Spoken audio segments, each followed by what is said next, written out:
Greetings, friends and fellow world watchers. Time for another In Other News.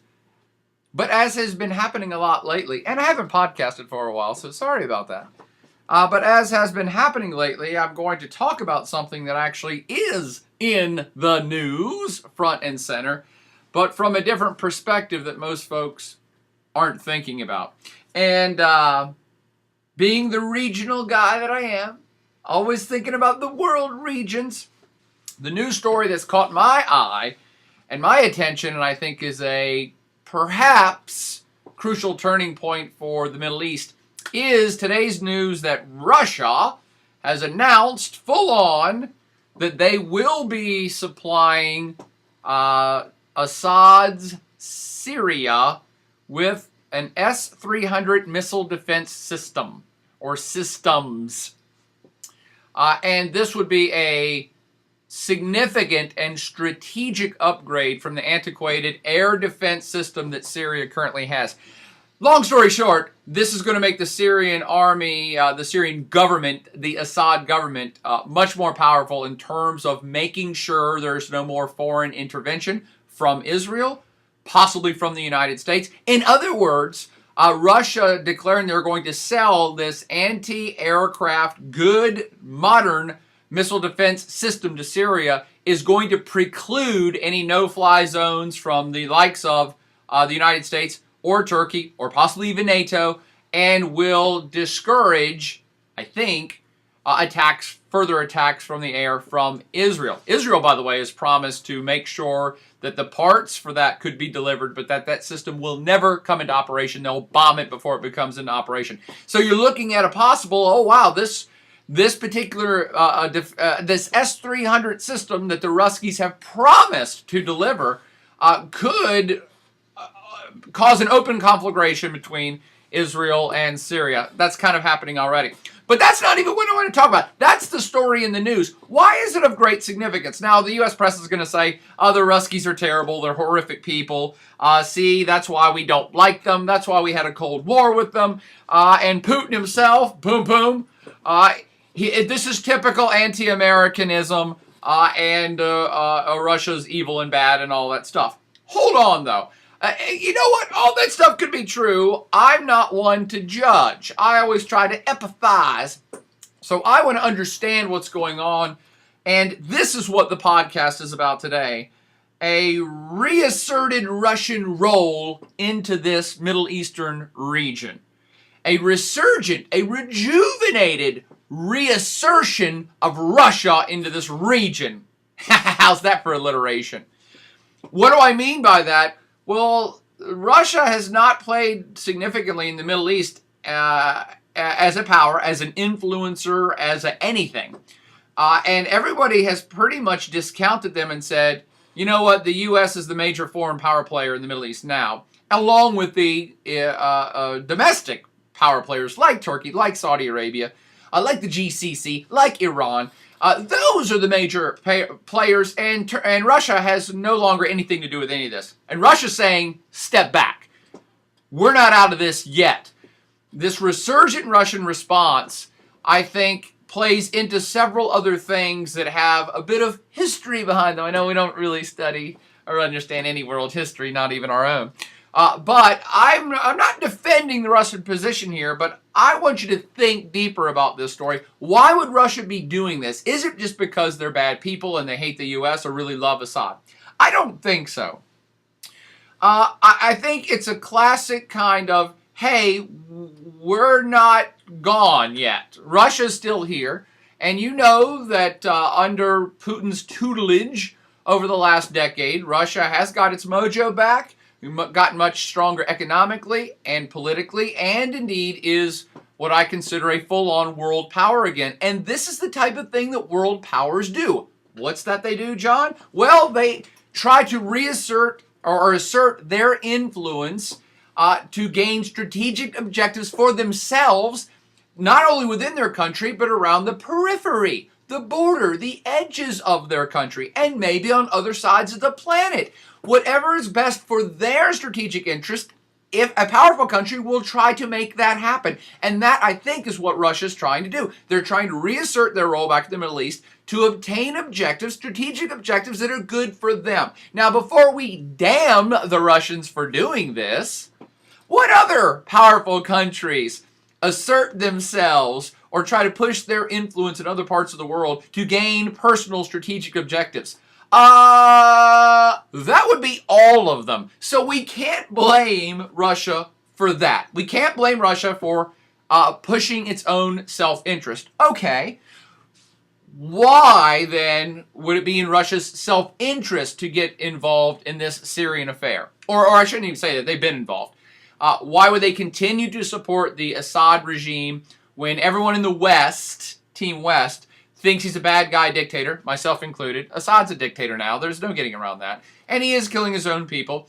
Why would the Ruskies continue to support this guy when most folks in the West think he's a bad dude? And most folks in the Arab world, too, don't like him. So Saudi Arabia, the GCC countries, Kuwait, Qatar, all of them have been offering up money and guns to the rebels. They don't like Assad. They want to see him overthrown. Turkey in the neighborhood hates Assad now, wants to see him overthrown.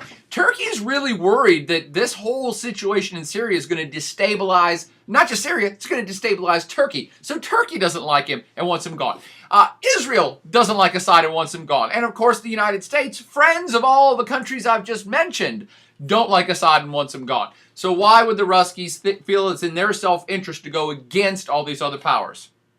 I think that just answered my question. I think my question answered itself. Because great powers, of course, want to counter other influences of their non-friends. And what I should put some more specific points on this. The idea that the Ruskies and the United States don't like each other, you probably know that. We had a whole Cold War over that. Relations between the United States and Russia still aren't that great. They're better than they were a few years ago, but they're not that great. We might as well call a spade here. So it's not in Russia's self-interest to have the United States gaining more power and traction near their borders in the Middle Eastern region. So I won't say it's an anti-U.S. thing. It's an anti-everyone else thing for the Russians. And they're saying, hey, look, the U.S. already has 1 billion troops in the Middle East and has been involved in several wars. We're not cool with that. That's closer to us than it is to their borders. So, yes, we have a vested interest in not having the United States here. But things that people forget, because no one knows history, is that the Ruskies and the Turks don't like each other either. And that's gone back for several hundred years. I would say, I never like to use the word animosity, but Russia and Turkey have fought multiple wars against each other. Now, Turkey was the Ottoman Empire back in the day, but that was a classic empire face-off between the Russian Empire and the Ottoman Empire. The Russians forever have wanted to gain more frontage, more control, or more influence in that Black Sea area, the Bosporus Straits.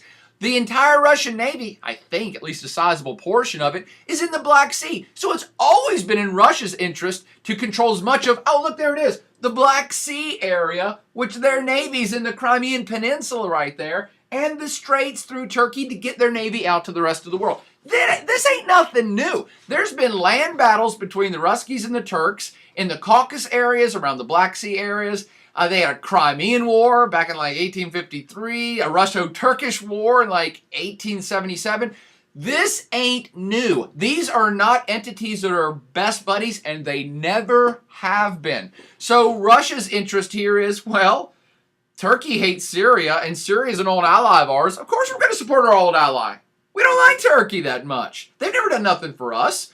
So Syria is basically the last toehold of power or a strong ally that the Ruskies even have across the greater Middle East, with some exceptions like Iran. And the Ruskies are, again, kind of tactically saying, of course we're going to support that dude, because he's surrounded by entities that we're not that friendly with, who don't have our best strategic interest in mind. Assad does. Syria does, because we've stood by them. So of course the Ruskies are going to continue to support Assad by selling them hell tons of Kalashnikov guns, but also this S-300 missile defense system. And the Russian regime has said, I think as recently as last week, we're defending Assad to the bitter end. He's our boy. They're our ally. We're not changing our opinion. All top government officials in Russia are of the same opinion, and they are of the opinion, no, we're going to stick by our ally to the bitter end. So, kind of in summary here, all of the powers that are supporting the Syrian rebels, the Gulf states, the Arab states, Saudi Arabia, Turkey, Israel, these are all entities that Russia ain't great friends with. So why would they care if they're pissing off those entities? They're going to stick by their one last remaining ally, long-standing ally in the region, so that they have influence and more voice in what's happening there. That makes sense? And I said with one possible exception, Iran. Russia does maintain decent relations with Iran. I wouldn't call them a strong ally. No one's really a strong ally of Iran. But in this same effort to exert its influence in its near abroad into the near regions of the Middle East, Russia has maintained decent relations with Iran, and everybody knows that pisses off Team West. So you have Iran, of course, who's supporting Syria. Russia has also been, I won't say friendly, but not as damning towards entities like Hezbollah, who are also helping the Syrian regime. Russia has been warming its attitude towards things like the Muslim Brotherhood in Egypt. Interesting. All of these things, nothing happens in isolation. All of these things are, I think, a strategic effort for Russia to exert more influence to as many entities as it can to regain its footing in the region, or possibly even grow it more than it has had in the past. Now, my personal thoughts on all this, sorry this is going long already, but I think the overarching reason that the Ruskies are reasserting their role in the region is anti-terrorism and anti-terror. It's so funny, the world we live in. Of course, we think of the United States as leading the war on terror worldwide. And the Ruskies would say, yes, we agree with that. And that's why we're supporting Assad. And, of course, the United States and others would be like, well, nah, that's not what we're talking about. We're not talking about that war on terror. Here's the Rusky attitude. And I empathize, not sympathize. I empathize. I understand. The Russians look at everything south of their border. Now think where we're at here in the Caucasus, all right? Russia has had long-standing troubles in the Caucasus regions of their own country with rebel Chechens, rebel Dagestanis, Islamic extremists of all stripe and ethnicities from across different areas of Russia. And then you go further south into places like Georgia, Azerbaijan, Armenia. None of these places are particularly stable. And then you go further south into now Syria that's blowing up, and the Middle East, which has had this whole Arab Spring, Arab revolutions of overthrowing governments and possibly being replaced with rebels that might be extremist or Islamic extremist or jihadist or independent seekers of all stripes. Russia ain't cool with none of that. And if you know anything about the history of the Caucasus area or the Chechen War itself, you will understand why Russia ain't cool with the destabilization of any of these areas down here. So I think Russia first and foremost says, hey, yeah, that's nice, Western powers, that you don't like Assad. But here's the deal. You're upsetting the stable status quo of Syria. You have no idea who's going to take over. If you kill Assad tomorrow, you kill his regime, you have no idea who the rebels are, and this is true. You have no idea if extremist elements like Al-Qaeda may end up in a power play taking over the place, and that could be true. Nobody knows. The U.S. doesn't know, which is why they're hesitant to get involved. By the way, the U.S. is terrified of getting involved in any of this because they don't know who the rebels are. They don't know, are we going to put a bunch of money and guns in the hands of people that will end up being Islamic extremists, some sort of absolute fringe nutbag, a group of fringe Muslim Brotherhood folks, or Al-Qaeda, or worse, that could gain power? again, the United States is worried about this. The Russians outright say, no, we're not taking the chance. We don't want to gamble with that. We're standing by Assad to the bitter end. Yeah, you may call him a dictator, but he's the dictator we know, and he ain't an extremist, and he's not an Islamic extremist. And in holding him in power, you hold stability. By the way, I'm not arguing for this. I'm trying to empathize with the Russian framework of mind here. And their attitude is, if Syria crashes and burns, like so many other countries in the Middle East in the last 2 years, that could very well easily open up a can of worms of more independence movements and more jihadists and more rebels north of Syria, which is in Georgia, Azerbaijan, the Caucasus regions. Now you're talking about Russian territory. They're not cool with it. That's why they're sticking by Assad. So upsetting, the Russians look at this whole Syrian situation and foreign support of rebels as upsetting the stable status quo, adding fuel to the fire of possible other sectarian, ethnic, jihadist issues across the greater region. And this will be on the tail of the Arab Spring. The Russians are rightly worried that will this Arab Spring roll tide into the Caucasus region and fuel the fire of Islamic extremists who want to reignite or restart a Chechen independence war, or a Dagestani independence war, or an Ossetian independence war.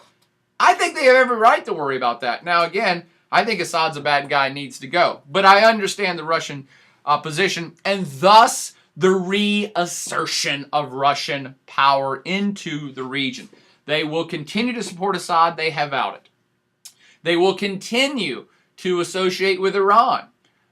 They will continue to be an economic partner with Iran. They've made that openly clear. Now, why would that be of particular interest? Well, because Russia, globally, well, because Russia is a United Nations permanent security member. They have veto power. And this is why the Russians have said, no, there will be no world movement against Syria. We're going to veto it. It's also why you haven't had harsher sanctions against Iran, because Russia can protect them too. And they might step that up even more to become stronger allies with Iran and Syria. You see, they're expanding their power and influence and reach back into the Middle East.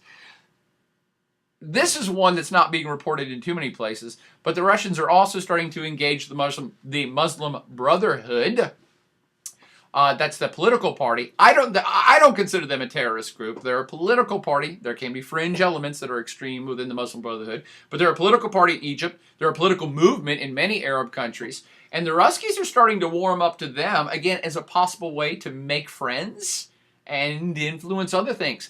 The Ruskies during the Cold War used to have Egypt as a client state. And then the United States wrestled Egypt away. And so I see the obvious that Russia's like, oh, okay, well, we're not done in this region. And the United States is not really good friends with the Muslim Brotherhood. Okay, then maybe we will be. Because maybe the Muslim Brotherhood will be a more stable political element in lots of different Arab states. And if we start dealing with them now, then we'll be better buddies with them than the United States or Team West, which is leery of them and doesn't like them. I could blow up in their face, but I believe that's their thinking. And really, all of this is being done, I think, under a broader umbrella of stability. Yes, maybe increasing Russian influence for their own gain, but part of that own gain is stability. They do not want the rise of Islamic extremism because it would roll over quickly over the Caucasus Mountains into their territory, and they know it. So maybe buddying up with the Muslim Brotherhood, a stable Islamic political element, or more stable, and certainly clamping down on the Syrian uprising, which is much closer to Russian borders, to create that sense of stability of, no, keep this guy in power because he's not an extremist. He may be a dictator, but he's not an extremist. And this will send a serious message to other entities in this area that, hey, Russia's back. Russia's powerful. We're supporting our powerful players within this region to clamp down on any more explosive stuff that would directly affect our main man, Putin. Final note, food for thought. Hit me up with comments of what you think about this. Are we looking at a new Cold War forming up in the Middle East around this Syrian issue? With a resurgent reassertion of Russian power, boy, it sure looks like it. It sure looks like it. In a previous podcast, I've already identified kind of the Shia axis of power, and it appears that Russia, a major world power, the Shia axis of power is domestic. That's local. That's within the region. But now you have Russia, who's kind of befriending that Shia axis. So Iran, Syria, Hezbollah, possibly Hamas. Russia now as a world power player on this team, and possibly going to be pulling Egypt and the Muslim Brotherhood in on this team, facing off against other Arab states, which are supporting rebels, Israel, which are supporting rebels, the United States and Turkey supporting those rebels in Syria. We're looking at a possibly new Cold War, especially because there's so many more guns, weapons, missiles, aircraft, and anti-aircraft systems now starting to be imported into this small little state called Syria, which is now the epicenter of a possible new Cold War. What do you think about that? Hit me up and tell me. This is a fun little podcast I just pulled off, I think. Love you guys. Tell me what to podcast about next. Summertime, t-shirt weather. Let's do this.